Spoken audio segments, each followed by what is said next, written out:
There have been millions of moments, big and small, on America's baseball fields. So what made a single, ad-libbed moment into one of the most iconic in all sports history? We lost that story for almost a century, but Lou Gehrig's voice is back, and you'll hear it next. For the past 2 weeks, you've been reading about a bad break. Today, I consider myself the luckiest man on the face of the earth.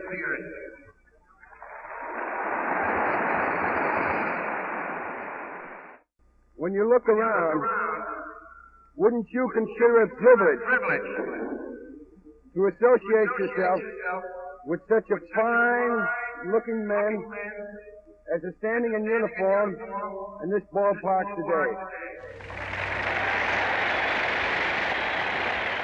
That I might have been given a bad break, but I've got an awful lot to live for. Thank you. Hello, history lovers, and welcome. I'm your host, Dean Karayanis, and this is the History Author Show on iHeartRadio. Now #1 in podcasting, thanks to loyal listeners just like you. In this episode, our time machine travels back to the old Yankee Stadium. Once in our seats, we'll watch Major League Baseball's most triumphant and tragic slugger. Best-selling author Alan D. Gaff brings us Lou Gehrig, the Lost Memoir.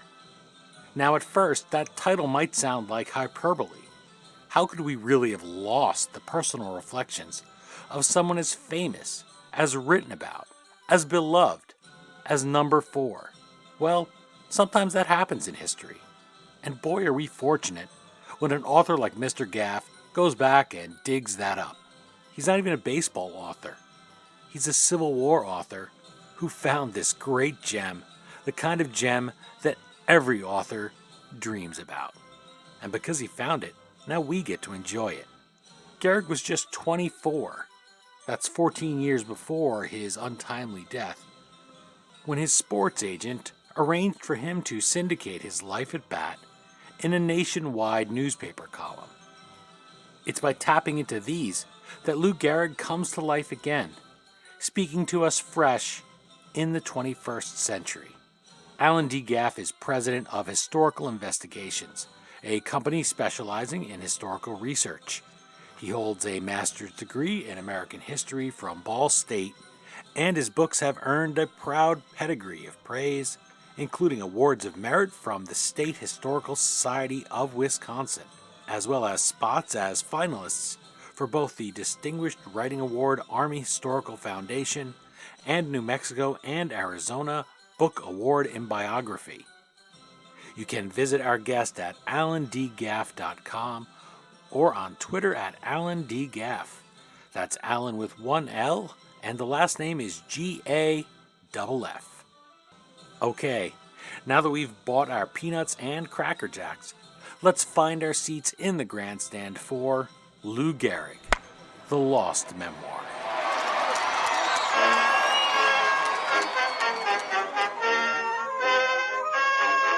I'm joined on the line by Alan D. Gaff, author of Lou Gehrig, the Lost Memoir.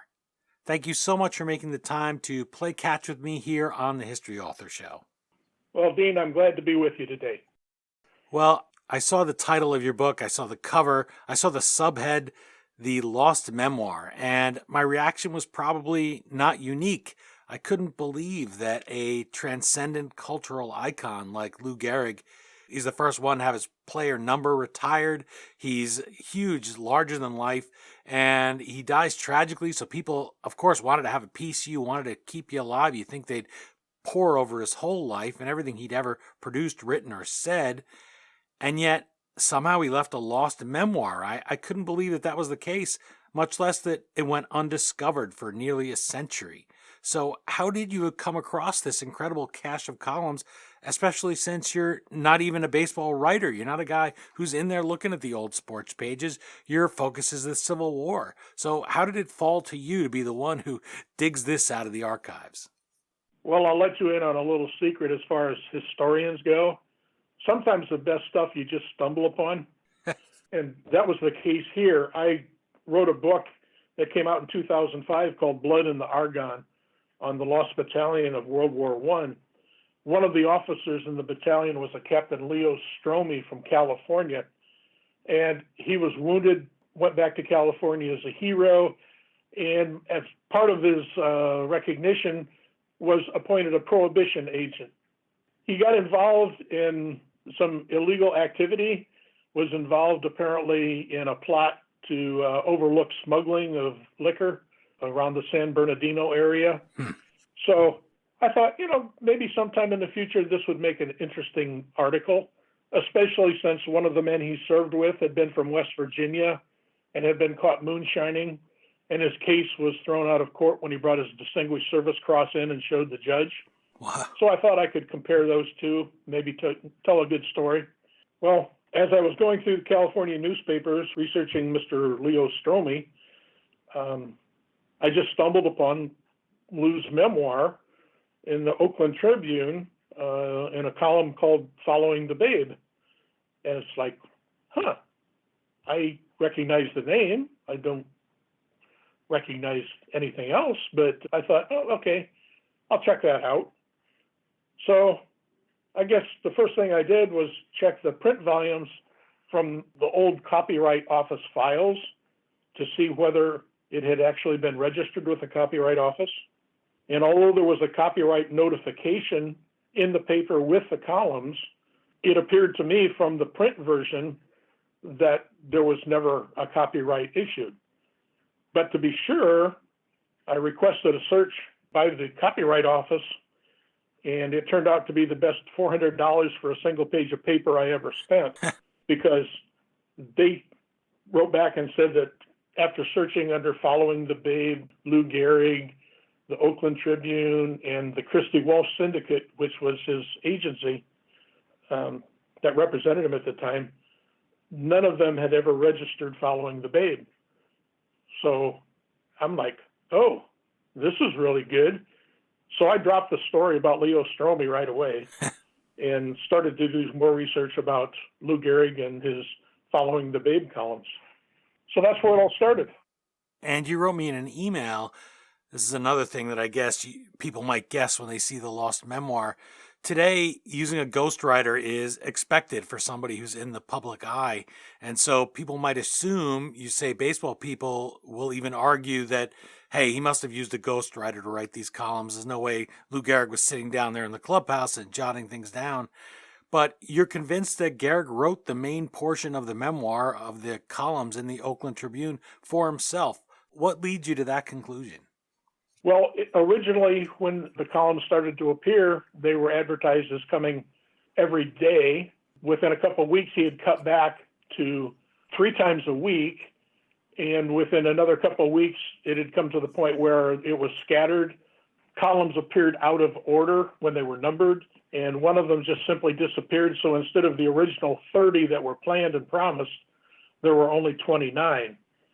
Now, if a ghostwriter had been involved with that, he would not have been paid until actually the publication was in the public domain. So the public was actually reading this.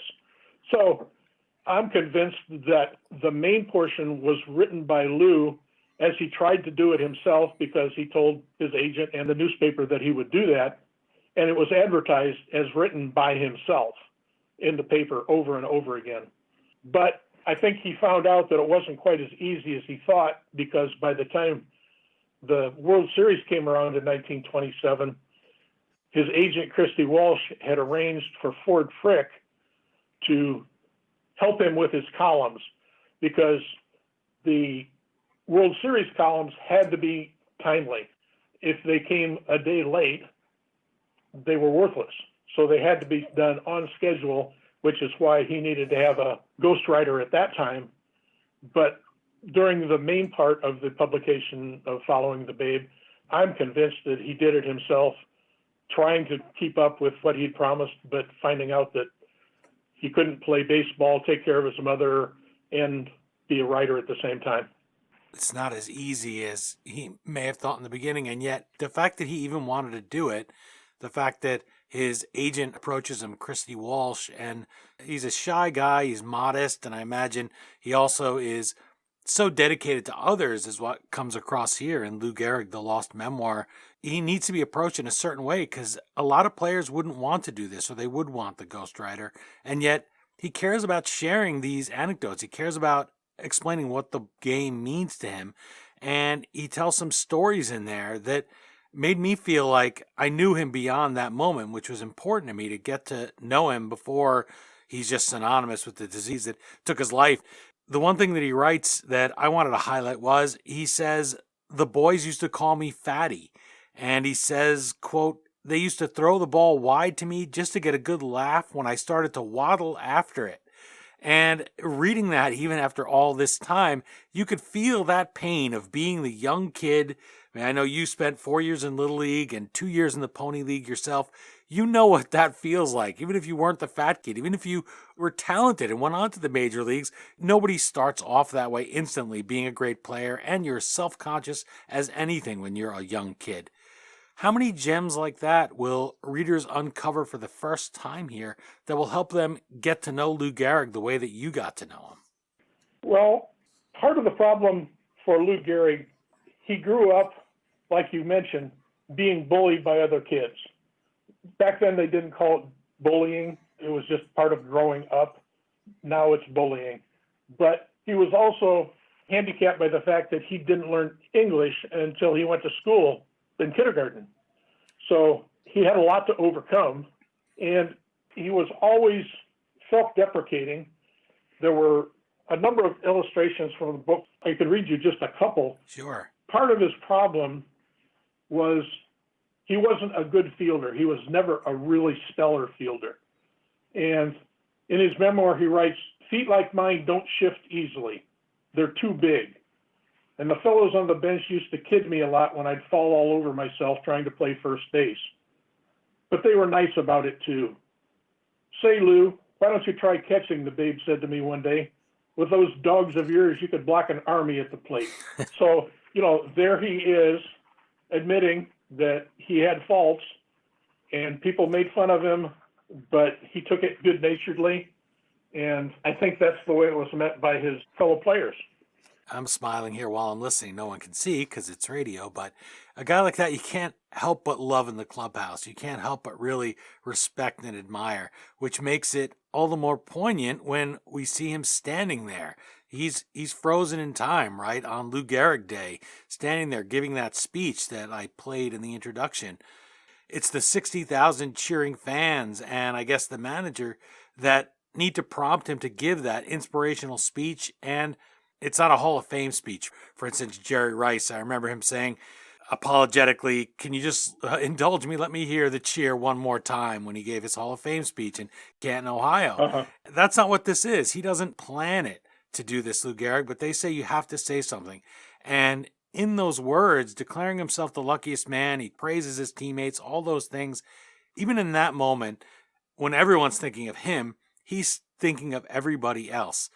How does this columnist that we meet in Lou Gehrig, The Lost Memoir, flesh out that personality? Because this guy he's a hero in the true sense of the word, and he deserves it. And now you've given us sort of some documentation here for the historical record, or uncovered documentation to shake and say, look, we got even more on his side. Here's what a great guy he was. Well, Gehrig always tried to avoid the spotlight, and at the same time, he always valued his fans and tried to please them as much as he could. He was basically very shy. We would call him a loner now. He enjoyed walking by himself, going to movies, even going on roller coasters by himself just to be alone when he wasn't with his mother. He was never comfortable in a crowd. At one point, he was shopping with his wife and was noticed by some lady shoppers and the kids that were with him, and his response was to run into a department store restroom and hide. Wow. He was that shy. Wow, that's tough. His relationship with his mom was very close.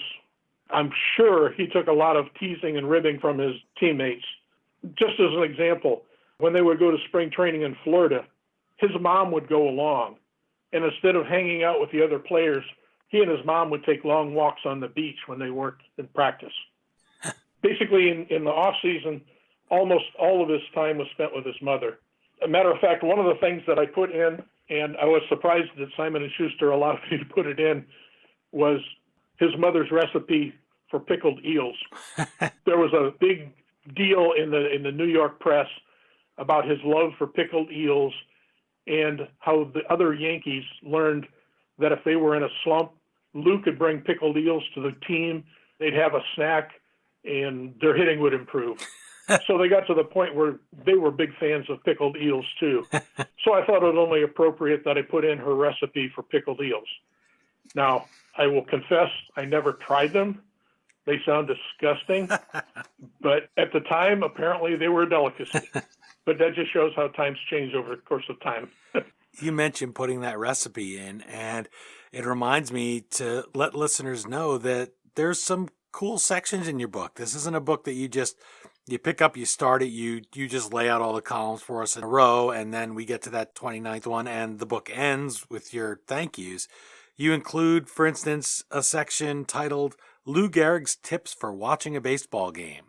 My wife is Canadian, so one of the things we fell in love through was hockey, because for me, as an American in New Jersey, it was always hard to find someone to go to a hockey game with, male or female. I'd spend the whole game explaining things like icing, offside, and what it meant, and what a penalty shot was, what the penalty was.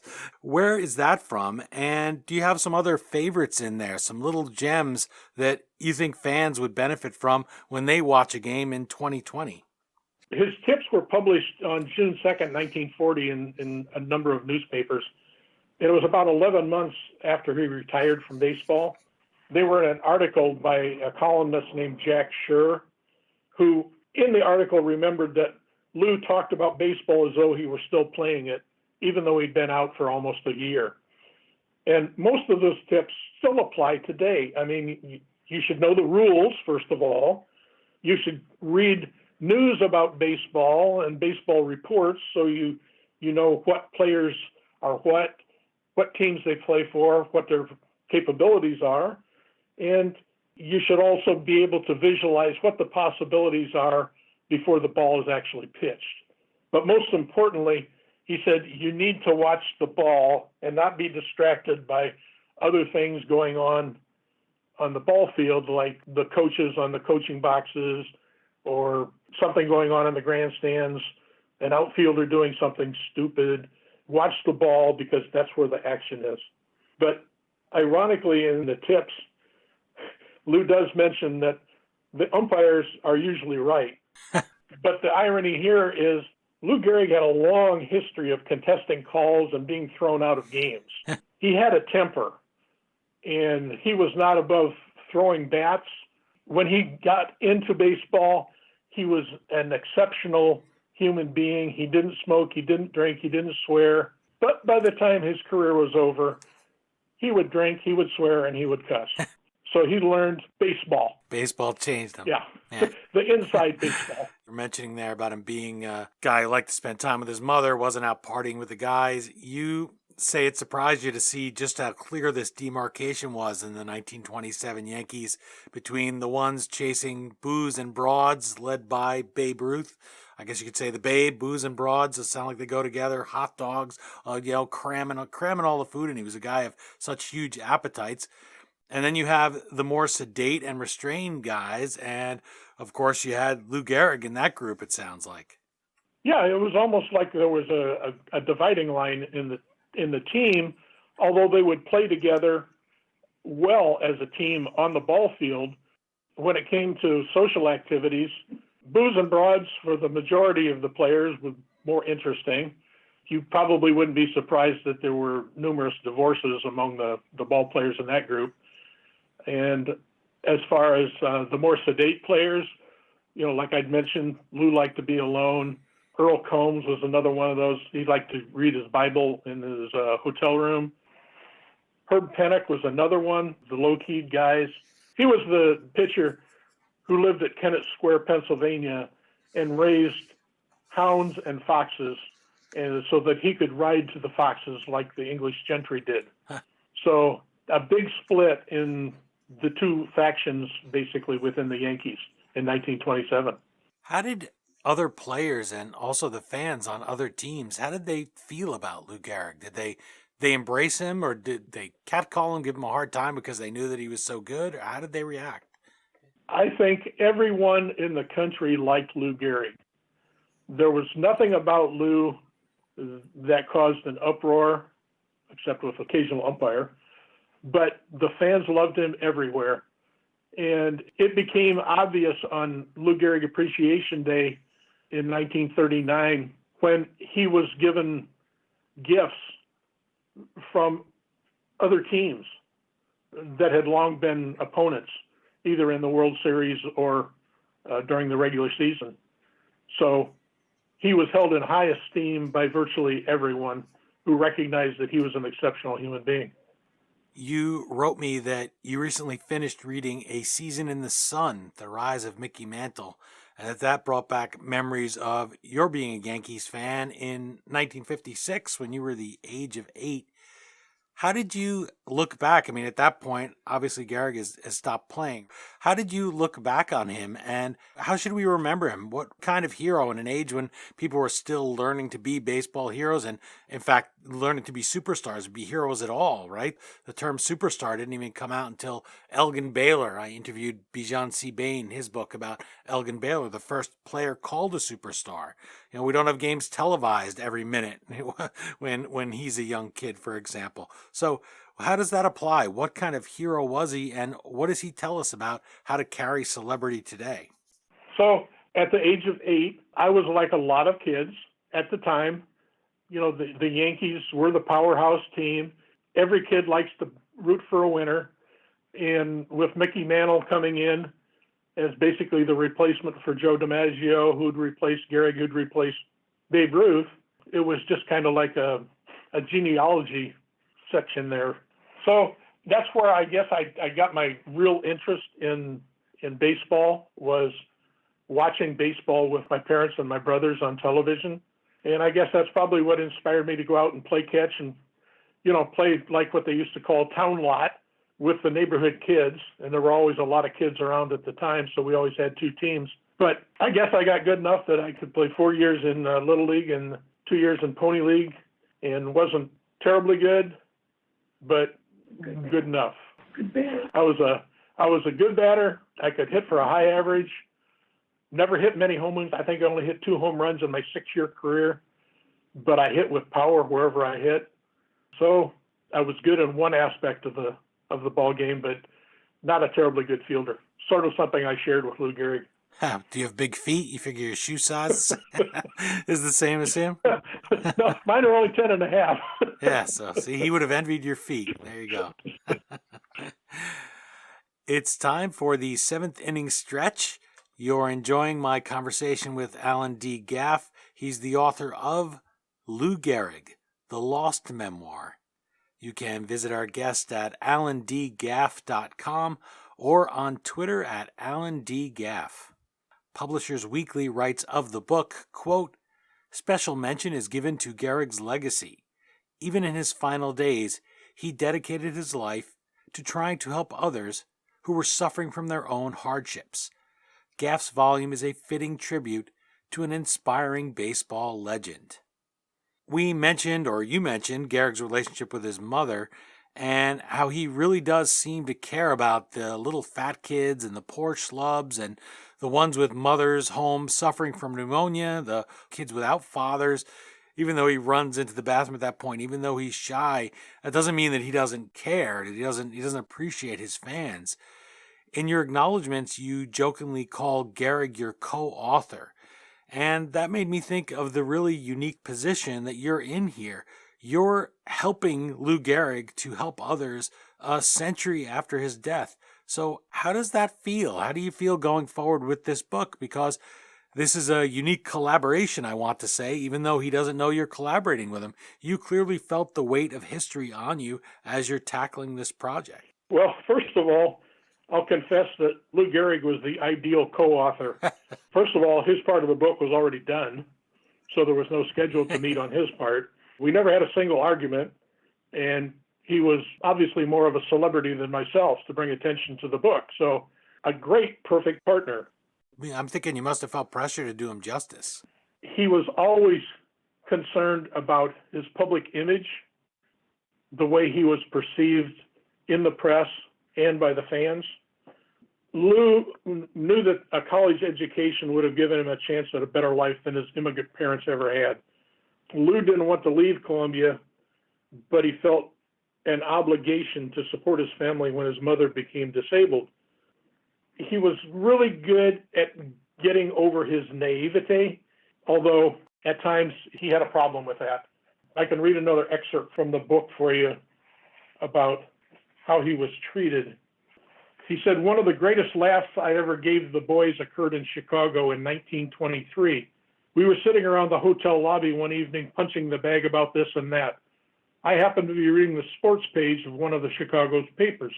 'Who pitched for the Cubs today?' Joe Dugan asked. I looked at my paper. Across the top was a headline which said, 'Cubs win. Bruins holds Pirates to 1 run.' 'Why, I guess it was this guy Bruins,' I said. 'They only got 1 run off of him.'" That just brought out the hilarity in the hotel lobby. And he said for 2 months, every time he came into the clubhouse, somebody would say something. "Hey, is Bruins pitching today? How's he doing? Well, do you think he'll lead the league?"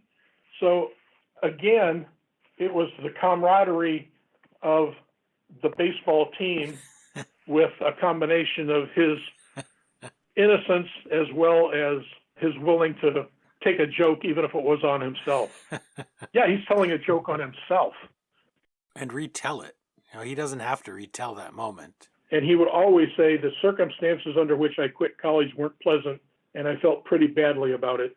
Heck, now it's the dream to get that contract, right?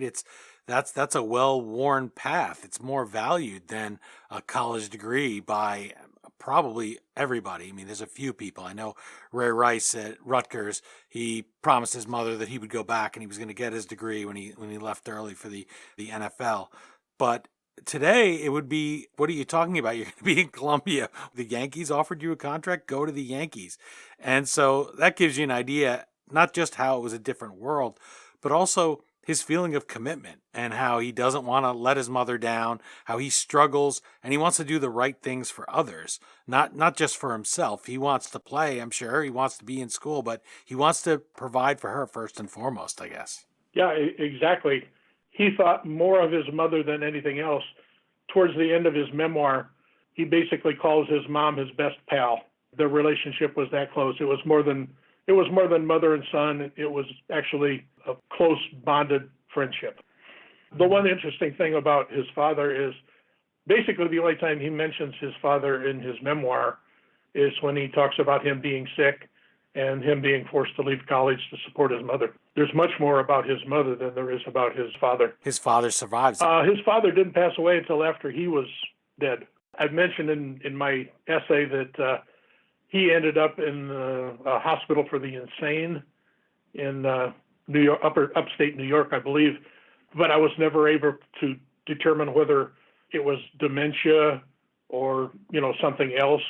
At that time, they just lumped everybody in the insane category and threw them at an institution. So I never really found out if there was anything to that or not. What was his father's business? He was a metal worker. And in New York City, apparently that was not a trade that you went to 5 days a week. It was more sporadic.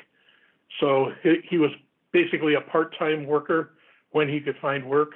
Anytime he wasn't working, he'd go to the Turnverein and drink beer and play pinochle with his friends. And he would always take Lou along.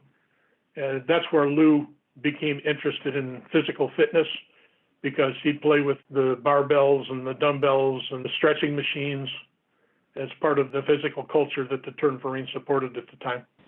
During the first years of his life, up until the time he left college, his mother basically supported the family, with his father contributing part-time every once in a while whenever he could find work. And maybe part of the reason he also stayed away from the partying guys and the guys that were running around on the team, because I'm sure that's another thing you pick up when you're a young kid, and if he loves his mother as much as clearly does and is as close, he wouldn't want to be the one that was out all night and his wife going bar to bar looking for him. Yeah, I could imagine his mother checking his breath when he came back from the Turnverein with his dad, just to make sure he hadn't fallen into evil ways. But Lou Gehrig changed dramatically after he got married. When he married Eleanor, she showed him how much he had missed. Instead of eating pickled eels, his taste ran more towards Cajun lobster. They would go to the opera. Wow. They would go on travels. They would cruise the world. She opened up a whole new world for Lou Gehrig that he didn't even know existed until he got married and found somebody that was more worldly and more outgoing and more outspoken than he was. That had to be a big change. The first time someone gives you lobster and you've been eating pickled eel, that changed his taste. I'm glad he could afford the lobster. I would bet that he was probably the happiest after he was married. Up until the time he got sick, there were several years when it was probably the happiest time of his life. In Lou Gehrig, The Lost Memoir, we meet this guy as never before. It wasn't possible to know so much about what he was thinking. Previous books, people who wanted to write his life story didn't have these columns, and so neither did Hollywood when Gary Cooper starred in Pride of the Yankees. How does that film's portrayal stack up against the young man we meet in your book? Well, Samuel Goldwyn, the producer of Pride of the Yankees, said that baseball was just a backdrop for the story, which was completely opposite of Lou's life, which was all centered on baseball, exclusively baseball. There are elements of truth in the movie, but you can definitely see Eleanor's influence because she was part of the production team and part of the writing team for the movie. And it's clear from place to place where her bias against Lou's mom can show through if you know the true story. The movie was based on a story by one of Lou's biographers, Paul Gallico, who was a sports writer. Basically, hero worshiped Lou. So it's not an unbiased portrayal. I don't think the movie portrayed him accurately. There was a problem because Gary Cooper, who played Lou, besides having a slight facial resemblance to Lou, didn't have the same body type. Gary Cooper was right-handed, Lou was left-handed. So it caused the need for some Hollywood magic to make Cooper appear as though he were actually batting left-handed.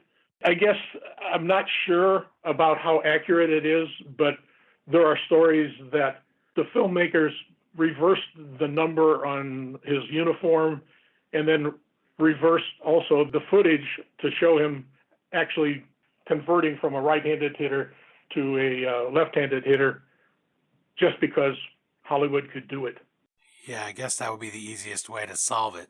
Well, it was a lot easier than trying to convince Cooper that he could hit left-handed because they tried that and that didn't work for them. Damn. You write at the top of chapter 6 that there are two kinds of ball players. One is the fan's ball player. The other is the baseball player's baseball player.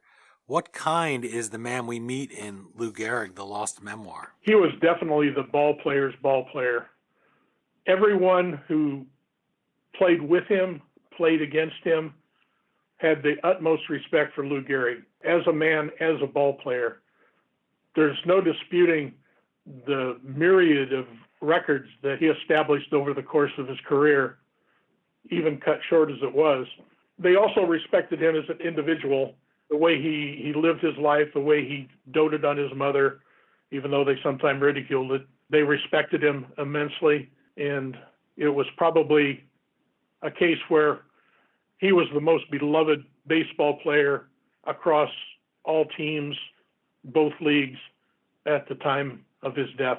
He's synonymous today with the disease that killed him, and that's something that always sticks for me. Usually I try to push those questions towards the end of a conversation. If you have an assassinated president, say, and they're obscured, their whole life, all their accomplishments, in the flash of that gunshot.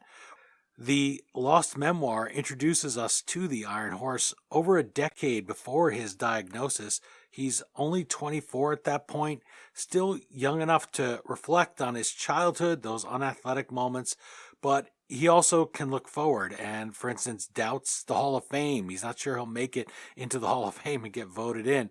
He has his whole life ahead of him. He just doesn't know that it's short. So that's bittersweet for us. What struck you most about the player Lou Gehrig at that age? Well, I think what struck me the most was his humbleness and humility. He was amazed to find that he could make a living at baseball and also play ball with and against players he had idolized while he was growing up as a child. At one point, he mentions meeting Tris Speaker in the dugout, and he tells us he felt like a kid waiting to get a ball signed. Although they were both on major league teams at the time, they were both doing quite well in their careers, but he just couldn't get over the fact that, wow, I idolized this guy, and here I am sitting next to him. Another thing that struck me was his determination to succeed at baseball and his work ethic that helped him to realize those goals. His talent wasn't God-given, much like Babe Ruth's was, which he squandered, as we all know. But Lou's talent was gained through hard work and determination. He spent literally thousands of hours working out in the gym, practicing his fielding and learning new infield techniques. In my mind, having investigated him as I have in depth, I believe in Lou's own mind, there was really no substitutes for excellence. Everything he did had to be the best. And when he couldn't attain that, he would be mad at himself and try harder the next time.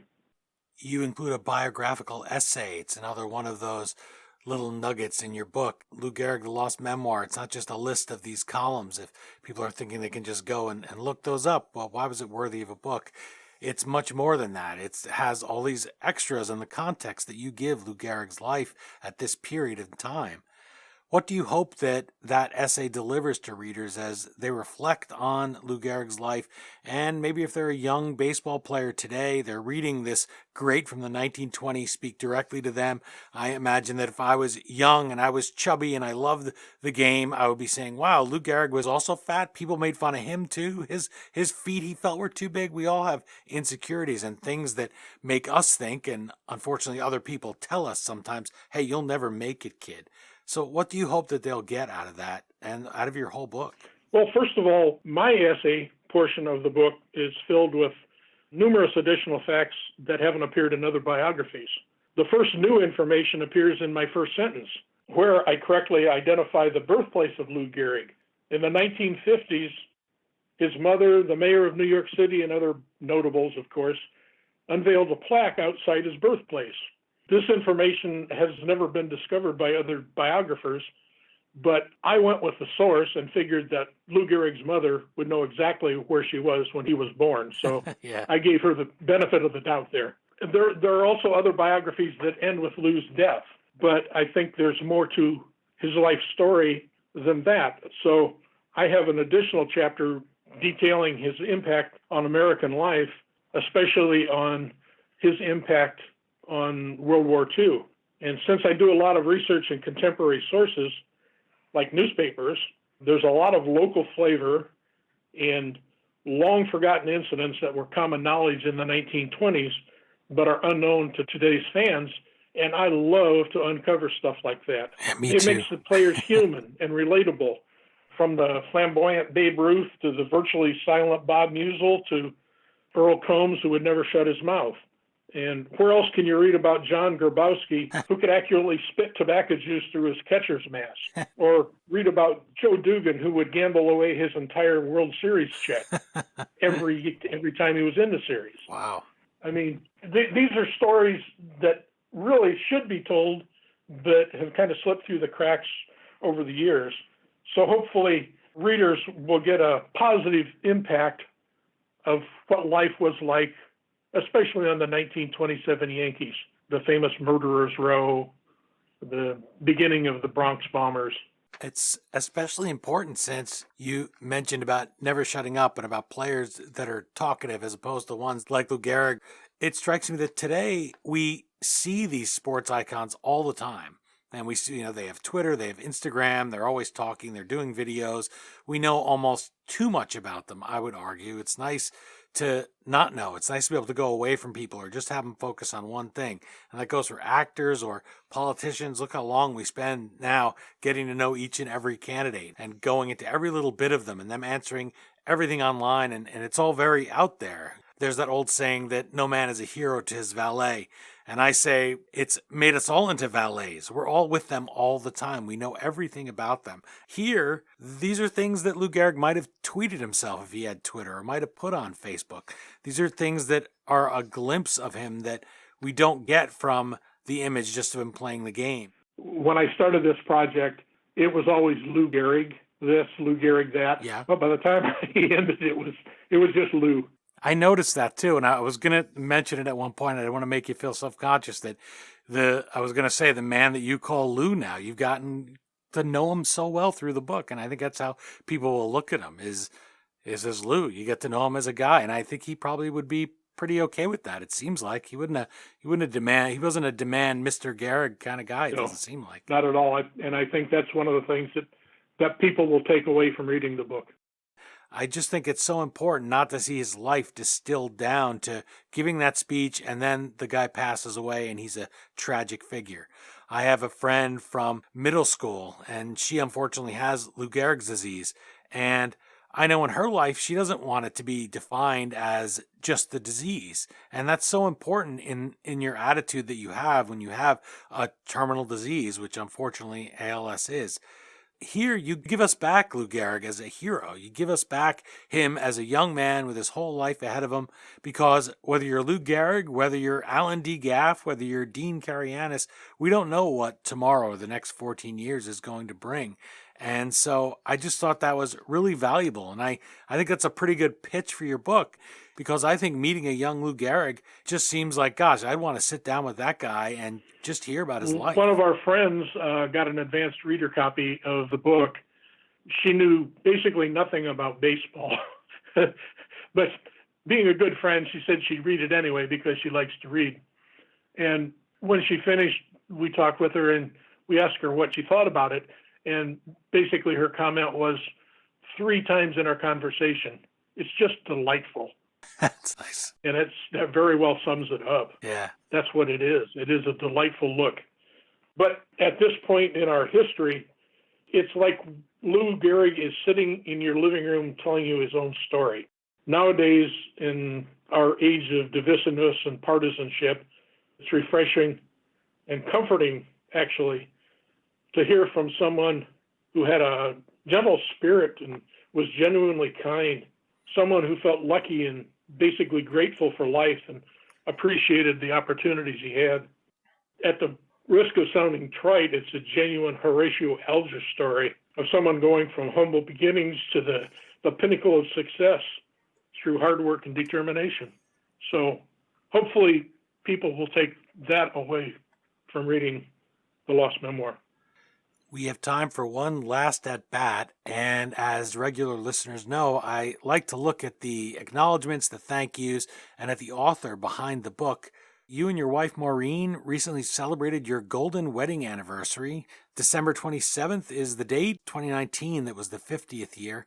It's easy to overlook the role of an author's spouse, or maybe a spouse at all, of anybody who does a job that's pretty solitary. You're there in those archives. You're not really sitting there with Lou Gehrig, but you feel like you are. And for a spouse, that can be a little bit strange, right? You're spending your time with people who are long dead, and you have it all in your mind, and I'm sure you're pouring things out. I can tell already you're a loquacious guy. I know that when you were in the post office, I'm sure you spent some time alone like Lou Gehrig. But here you are. It's a few months later, and I wanted to give you the opportunity to discuss how your wife Maureen has supported you in your work over your long marriage. If there's a secret for those of us who are also writers or also aim to get to 50 years, because that sounds like a big number. My dad said that back during the slugger days of the Yankees in the 50s, he had an old man come into his dad's restaurant. Old man, he said, he was probably 40, right? 42. Yeah. And he said he'd been married 20 years. And my dad said, oh my gosh, 20 years is so long. So he always says it's not my age that bothers me. But when people tell me I've been married for 60 years, I say, my gosh, that sounds like a long time to me. What's it like being the wife of a Civil War author who one day comes home and says, I'm writing a baseball book? Do you want her to talk or do you want me to talk? Well, she's there. You can put her on. I don't mind. I just wanted to give you the chance to thank her. Go ahead. Well, one of the things that I always do every time I go for a presentation is to embarrass her and make her stand up and acknowledge her gift that has helped me get to where I am now. She doesn't like to do it because she's shy, kind of like Lou Gehrig, but I force her to do it, and she's now to the point where okay, fine, I'll do it. And she stands up, and people clap. And then I also tell people where she worked in the genealogy department of the second largest genealogy collection in the country. So whenever my presentation is over, there'll be 2 or 3 people come up to ask me questions, and there'll be a damn line to talk to her, because they're more interested in what she's got to say than what I had just told them. So in a way, I'm a little jealous of that, but she's been a partner from the very beginning, and I will confess that she's the toughest damn editor I've ever had. We have actually spent as much as a half hour debating a word or a phrase, and it's useless on my part because I almost always give in and she wins. Well, you don't get to argue on those points with words, right? As a good writer, I'm sure you know that. It's your job to be understood and choose a good word. You're fortunate in that you have someone there who you do love and loves you and wants to be the best. That's so valuable. Yeah, it's a perfect combination. One of the things that we do in our spare time is we work on jigsaw puzzles, 1,000-piece, of course, and we'll turn on some music and we'll just work on a puzzle and talk, and every once in a while, we'll see deer running through our backyard, and we'll see bluebirds. So we're enjoying our retirement. But I also have another partner now, my son, Don, who's actually Dr. Donald Gaff at the University of Northern Iowa. He and I have worked on editing 3 books together. And I always like to joke that, fathers and sons usually go hunting, fishing, golfing. We don't do any of that. We do research and work on books together. So we have another generation coming that'll plug the hole when we're gone. You told me he threw you a nice 50th anniversary party for you and your wife, Maureen. That was sweet, too. That must have been fun. But you didn't do it on December 27th, but you celebrated. No, we did it on July 27th because our kids said, nobody's going to show up 27th of December. We'll do it in July. So they called it the 49.567th anniversary, got a cake with that on it, and engraved invitations with that on it.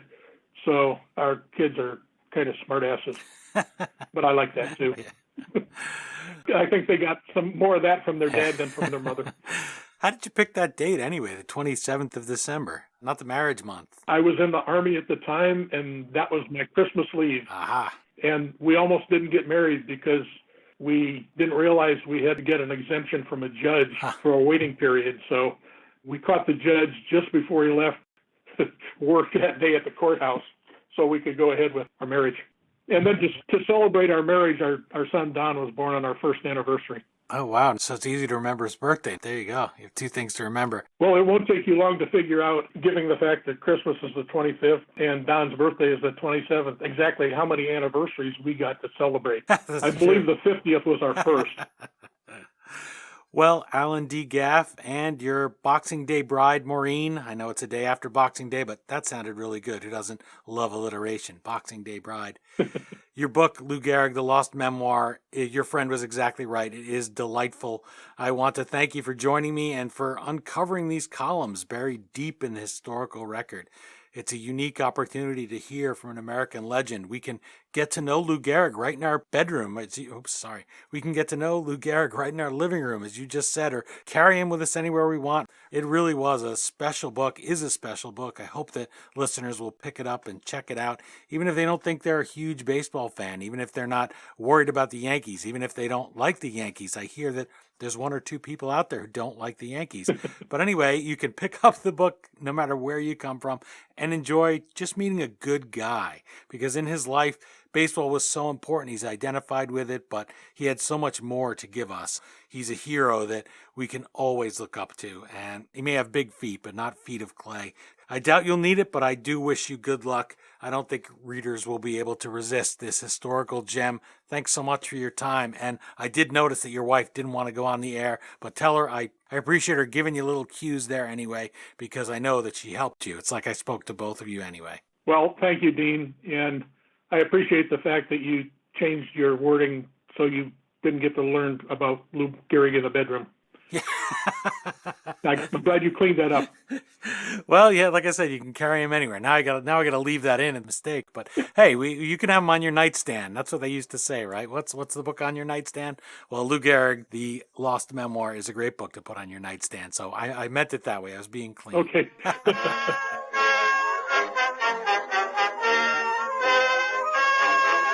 Again, the book is Lou Gehrig, the Lost Memoir.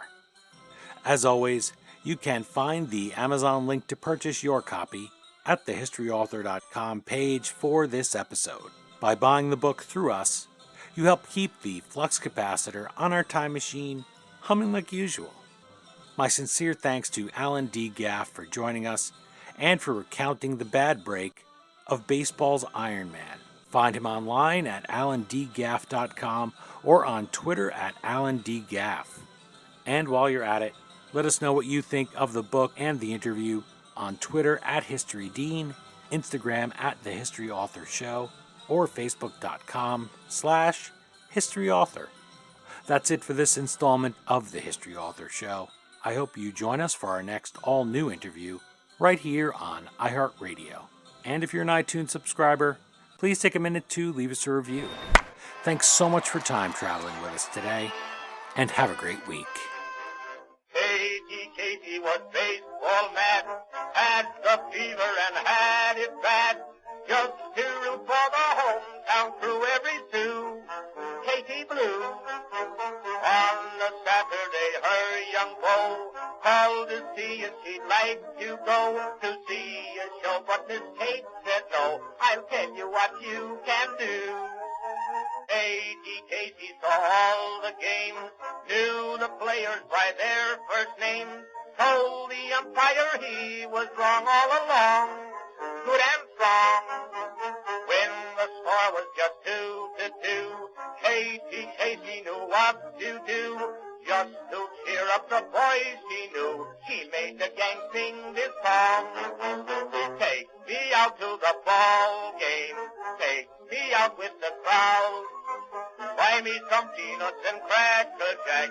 I don't care if I never get back. Let me root for the home team. If they don't win, it's a shame. For it's 1, 2, 3 strikes, you're out at the old ball game.